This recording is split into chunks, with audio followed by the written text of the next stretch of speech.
Today on the YY family, my dad's gonna show me how a CD player works from the inside. Hey, it's a laser beam! Grandma's gonna show me all about lightning. Grandpa's taking me to visit a space station to see how astronauts live. Yoo-hoo! Anybody home? Hey, it's the Wawa family. And Mom's gonna show me why birds sing. And with the help of Micro and Scopo, I'm gonna see how we see. I can't wait!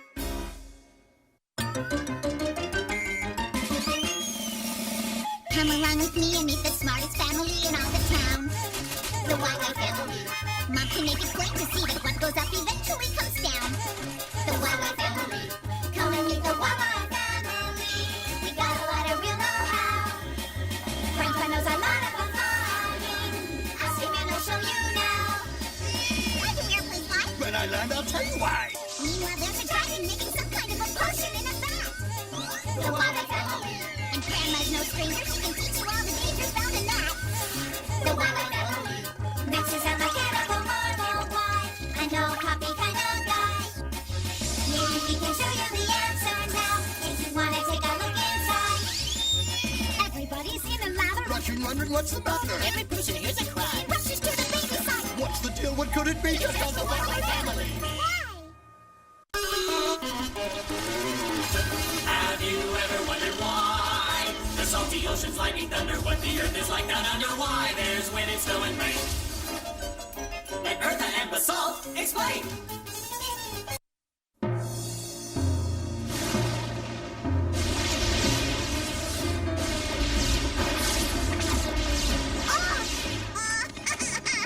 There, Victor. Is that silly old lightning scaring you? Me? Scared? Oh, no. I just wanted to know what lightning is. What is lightning? Well, here's the thing. Basically, lightning is, what? It's an electrical discharge. Grandma Eartha! Can you show me a bolt of lightning? Absolutely. Basalt? Let's go back to 1752. Hey, that looks like fun. Perhaps, but it's actually a dangerous experiment. That's Benjamin Franklin, and he's about to prove that lightning and electricity are one and the same. With a kite? Ah! He could have died. Don't ever play with a kite in a storm. The temperature of lightning can be hotter than the surface of the sun. And why did the bolt of lightning hit the kite? Because lightning always tries to reach the ground through any objects that conduct electricity. And as the kite was very high up in the sky, the lightning passed through it. So how does the lightning get into the clouds? Oh, I can show you that. Basalt?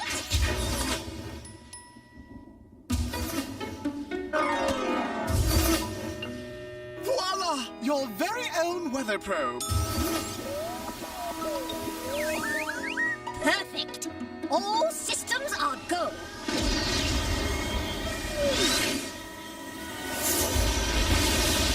Look! The wind is pushing the drops of water. What are those other things? Ice crystals in the cloud. When they get pushed against the water droplets, it creates friction. And this friction produces electricity. Is that like the shock I get after I've been rubbing my feet on the carpet? Yes, Victor, that's it. Now, there are two different kinds of electrical charges, positive and negative. The positive charges move to the top of the clouds. The negative remain down at the base. But positive and negative charges are attracted to each other. And when they come together, lightning strikes inside the clouds. How does the lightning get to the ground? During a thunderstorm, it can build up a positive charge.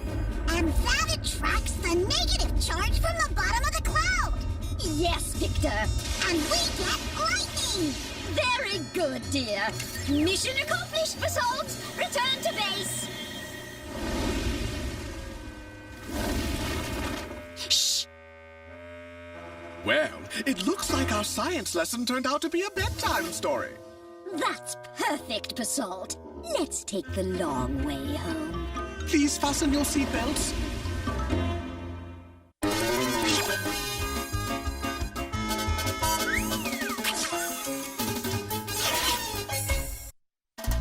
Hey, the questions that you have are not too serious. The animals and plants are not so mysterious, so have no fear. Everything will be made clear. Vanilla, Quick, and Quack are here.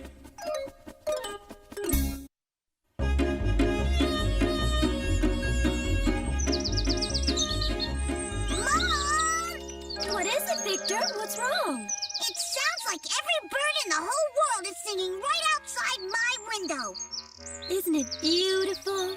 Yeah, but do they have to do it the first thing in the morning? I'm afraid they can't help it, Victor. Mom, why do birds sing? That's how they communicate. For birds, singing is like speaking. And what do they say? Lots of things. When baby birds squawk, they're asking for food. And their mom and dad have a different call to tell them they're coming home.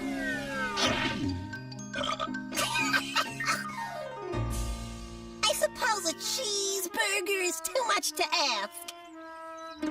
Birds also sing to warn of danger. Figaro, Figaro, Figaro. Birds also sing to warn other birds away from their territory. It's sort of like their alarm system.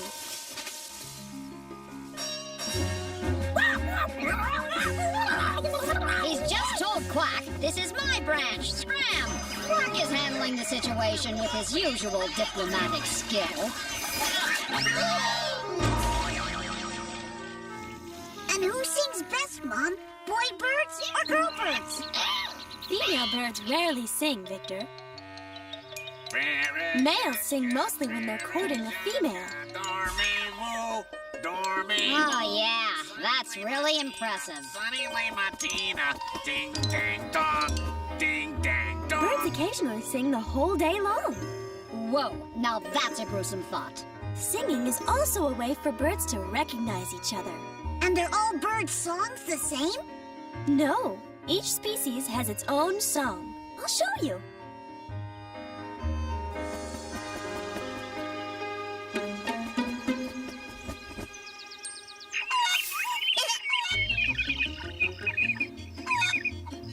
What a racket! If you listen carefully, you can recognize a bird by its song. Each bird has a different song. Do you recognize that bird? That's a swallow. What about that one? Oh, I know that one. It's a cuckoo, just like in Grandma Eartha's clock. Whoa! This one really rocks. It's a nightingale. You're more likely to hear one than to see one. Nightingales sing day and night, but they're hard to spot. Are there any birds that don't sing, Mom? All birds communicate, but we don't always describe it as singing. Take ducks, for instance.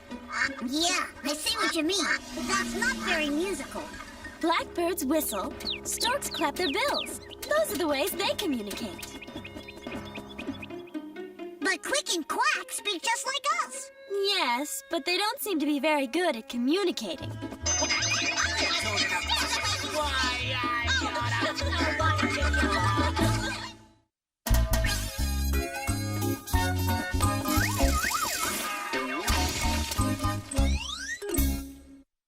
How does it do this? How does it do that? Max is the one with the electronic knack.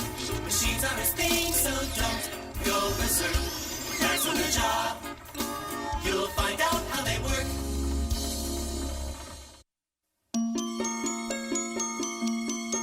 Check this out, Victor. It's the latest compact disc from the Sniveling Twits. All right, let's get down with our bad selves.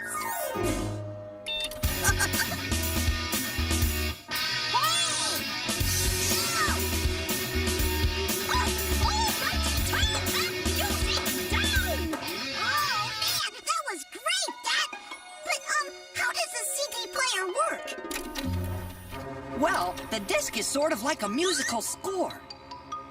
And the CD player is sort of like the musician who reads the music and then plays it. Dad, this is nice and shiny, but I don't see any music here. It's there, only it's too small for you to see it. He's right. It's as plain as the nose on your face, if you know what to look for. Oh, quit your yakking, man, and show the kid what you're talking about. Where are we? On the compact disc. What are those? The music is on the other side of the disc, so we'll need these magnetic shoes.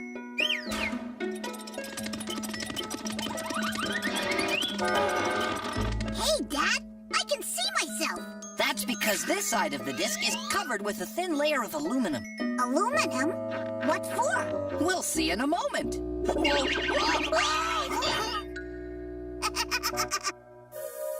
This disc is full of holes. They aren't holes, they're pits, and they help make the music. Music? You want music? No, not yet!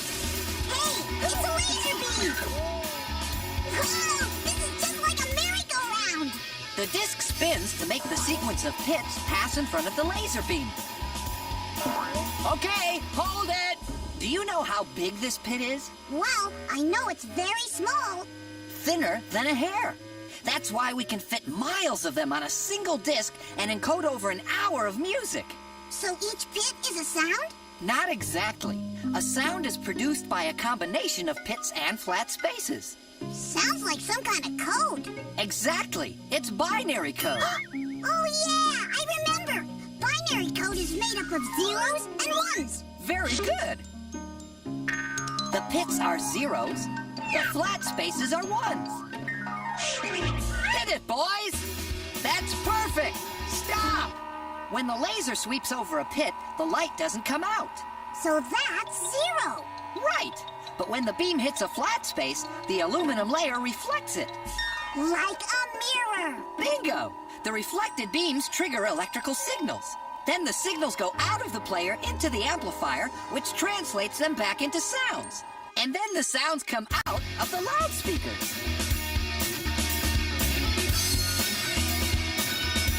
And then Grandma told you to turn it down. Look, Dad, quick and clap like the same music you do. Yeah, but we're much better dancers.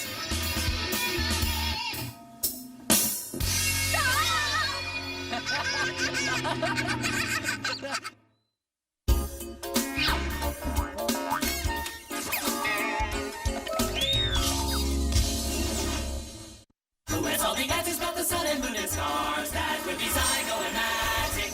Who can tell us all about the atmosphere and Mars? That would be Zygo and Magic. Pick a spot in outer space, they've been all around the place. Zygo and Magic, here they come.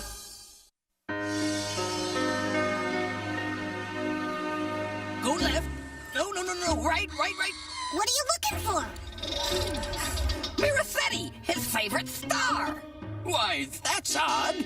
There's something in the way. It's the space station. What's a space station?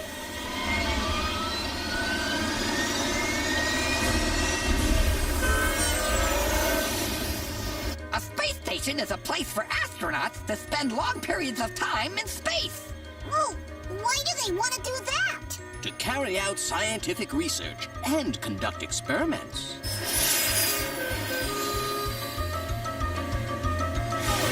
Here we are, ready to dock.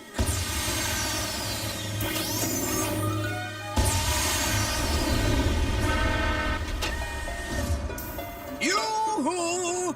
Anybody home? Hey, I'm floating! That's right, there's no gravity in space. So, we float! Right. But it's not all fun and games, Victor. Everything in here has to be put safely away, or else fastened down, including the astronauts, if they don't want to float. They even have to strap themselves in to exercise. They spend 2 hours a day exercising. Phew! After that workout, I'm thirsty. Hey, look! Water! Good! I'm thirsty too! No, wait! Don't! Huh? Drops of water float in space too, so astronauts use closed cups and drink through straws. Anybody hungry? Our menu includes fish, carrots, and apple pie for dessert. All freeze-dried. Freeze-dried? Yep, all the water has been removed from the food so that it doesn't take up a lot of storage space. When you're ready to eat, just add water. Zygo, how come this fork's not floating? Magnets hold it on the tray. The food is already in bite-sized pieces, so the space station doesn't wind up full of floating crumbs. When I said just add water, this isn't what I had in mind. I think you just lost your lunch. Apparently, our menu also includes split pea soup. Now, Zygo, you need a shower. A shower? We use suction to pull the water out of the shower. And then some nice warm air to dry me off. Where does the air come from? Space? There is no air in space. So the space station and all other manned spacecraft have to carry their own supply of oxygen. Looks like we're gonna have company!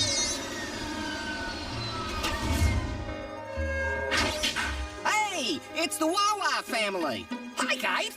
We were just showing Victor how astronauts live in space. Perfect. This is our first mission here. Maybe Victor can show us where everything is. Sure can! Follow me! Do I smell split pea soup? It's my favorite.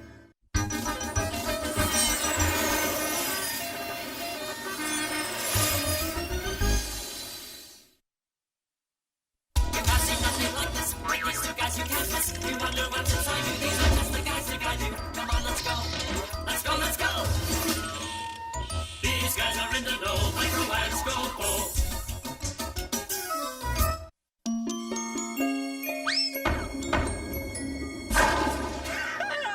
Yeah, those pins are crooked. Hey, can I try? Sure, come on.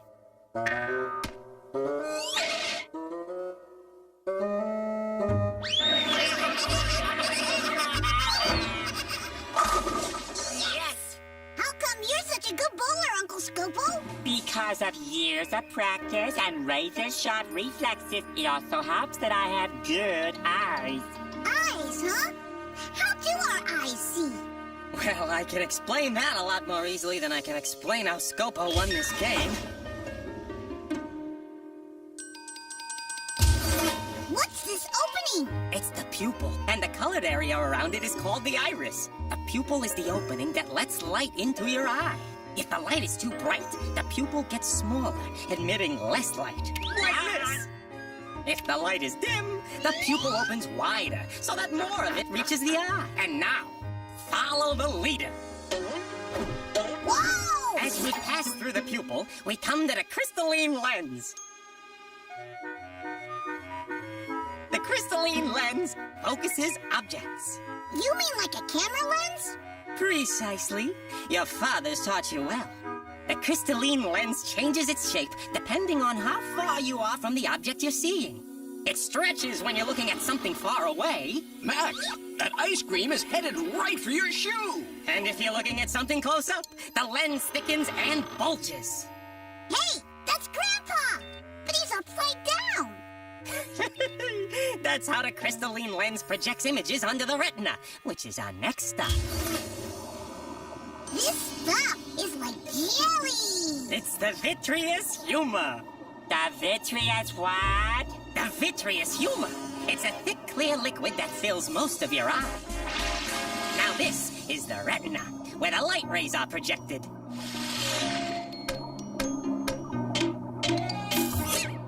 Hey, company! These are the eye's sensory cells. Hi, I'm Victor. I'm Cone. And hey, ka-chunk, I'm Rod. Uh-oh, pal, time to work. Yeah, poor thing. He can't see colors. But hey, I can see movement. Once the cells agree, they translate the image into electrical signals. Now, these signals are transmitted along the optic nerve to the brain. Micro, which way do we go now? This is where the optic nerves cross. Each eye sees a slightly different image. The two sets of signals have to come together for us to see things in 3 dimensions. Ah, there you are. Who's ready for a rematch?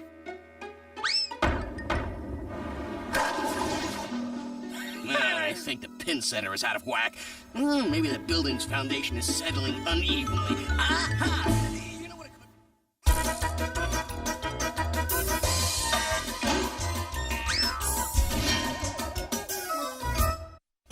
Well, Victor, what'd you learn today? Oh, tons of neat stuff. I learned that birds sing as a way of communicating with each other. I suppose a cheeseburger is too much to ask. You want music? I learned that a CD contains binary code in the form of pits and spaces that can be read by a laser beam and turned into music. Turn that music down! I learned that lightning is an electrical discharge that travels from the clouds to the ground. And I learned that astronauts living in space have to adjust to the fact that everything floats all over the place. I think you just lost your lunch. Sounds like a pretty big day. It was, but I still have plenty of questions left for next time.